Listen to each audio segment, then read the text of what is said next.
जय गुरु जी संगत जी। गुरु जी के श्री चरणों में कोटि कोटि प्रणाम। संगत जी, मेरा आज का शुक्राना सत्संग है कि गुरु जी ने मुझे कैसे नीवे रहने के लिए प्रेरित किया है। एक्चुअली क्या हुआ कि कल मैं एक यहाँ सत्संग हुआ हमारे घर के पास, तो मैं उसमें गई थी इन पर्सन सत्संग में।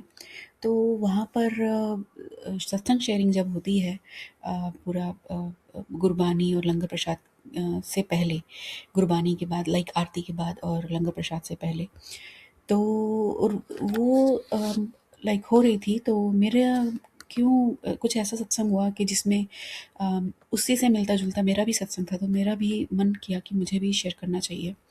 बट वो कुछ ऐसा था कि I was kind of last one, और इस समय लोगों का इंटरेस्ट थोड़ा सा कम हो जाता है, या जल्दी कह लो, उनको जल्दी होती है, लोग लंगर कर ही रहे होते हैं और जाने के लिए होते हैं। और फिर एक सेवादार अंकल आते हैं और वो मुझे मुझे भी मतलब इनडायरेक्टली वो मुझे ही पॉइंट आउट कर रहे थे कि वो काफ़ी देर से वेट कर रहे थे और बात करने का उनको मौका नहीं मिल रहा था, एंड गुरु जी के वचनों पे चलना चाहिए, और ये मुट्ठी भर में रहना है तो गुरु जी के वचनों का पालन करना चाहिए, और शॉर्ट में सुना हुआ ऐसा करके। तो मुझे मैंने हँसी में उसको मैं टाल दिया, और क्योंकि सब लोग जा रहे थे तो मैंने भी प्रणाम किया गुरु जी को और मैं चल दी वहाँ से। बट मुझे अच्छा नहीं लगा। पब्लिकली एक तरीके से उन्होंने मुझे पॉइंट आउट कर दिया। बहुत ही जेनरस वे में कहा था उन्होंने। ऐसा नहीं कि कोई गुस्से में कहा हो या कुछ भी कहा हो, बहुत ही हम्बली कहा था। बट क्योंकि पब्लिकली कह दिया तो मुझे बुरा लगा, मेरे अंदर ही अंदर मुझे। हालाँकि ऐसा कहीं कुछ किसी के चेहरे पर नहीं दिख रहा था मुझे। अ, लेकिन मुझे अंदर ही अंदर एक तरीके से जैसे ईगो हर्ट होगी मेरी। तो मैं उसी के बारे में सोच रही थी, तो मैं मन किया कि मैं उनको रिप्लाई बैक करूँ।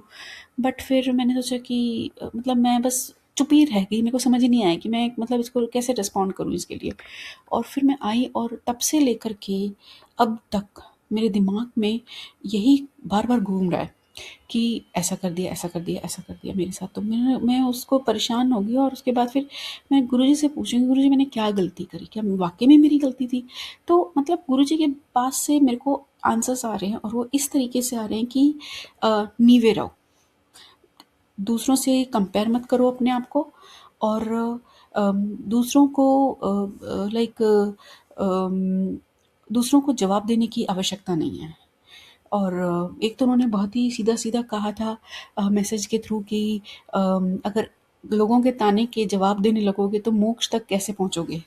मतलब मतलब कहने का अर्थ है। और फिर मैंने आज महाशिव पुराण पढ़ी, तो शिव महापुराण पढ़ी, सॉरी। तो उसमें भी यही बोला गया कि मतलब मैं पूरा तो चैप्टर नहीं एक्सप्लेन कर पाऊँगी क्योंकि समय कंस्ट्रेंट है, मतलब टाइम कंस्ट्रेंट है यहाँ पर। बट उसमें यही जिस्ट था उसका कि आपको किसी से बदले की भावना नहीं रखनी है, आपको किसी को जवाब नहीं देना है, क्योंकि उससे आप सभी कर्मों के बंधन से बंधे हैं। तो कोई बना रहा है, कोई ख़त्म कर रहा है, कर्म ही है मेन जिसकी वज़ह से सब पूरी दुनिया चल रही है। तो जस्ट थिंक कि कोई किसी का नहीं है, कोई किसी के उसको दिल पर मत लो, in like other words simple way में, और जस्ट लेट इट गो। ठीक है? उससे लर्निंग लो और आगे बढ़ो।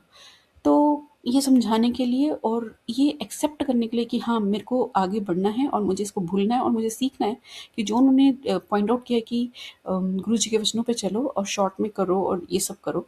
तो मैं उस पर पूरी कोशिश करूँगी करने की, मतलब उनको अमल करने की, अपने जीवन में लाने की, और नींवे होके रहूँगी। मैंने ये इससे लर्निंग ली है, और गुरुजी महाराज का शुक्राना है कि वो सत्संग के माध्यम से और इन टेलीपैथी के मैसेज के माध्यम से हमें समझाते हैं। तो कोटि-कोटि शुक्राना मालिक, और भूलों के लिए क्षमा करिए, और अपने श्री चरणों में सदा हमें स्थान दीजिए। उसकी प्रीति हमें दीजिए सबसे पहले, क्योंकि प्रीति होगी तो सदा हम वहीं पर ही रहेंगे, और मन से, भाव से, तन्मयता से रहेंगे। बस सब कुछ करने कराने वाले तो आप ही हो। जय गुरु जी।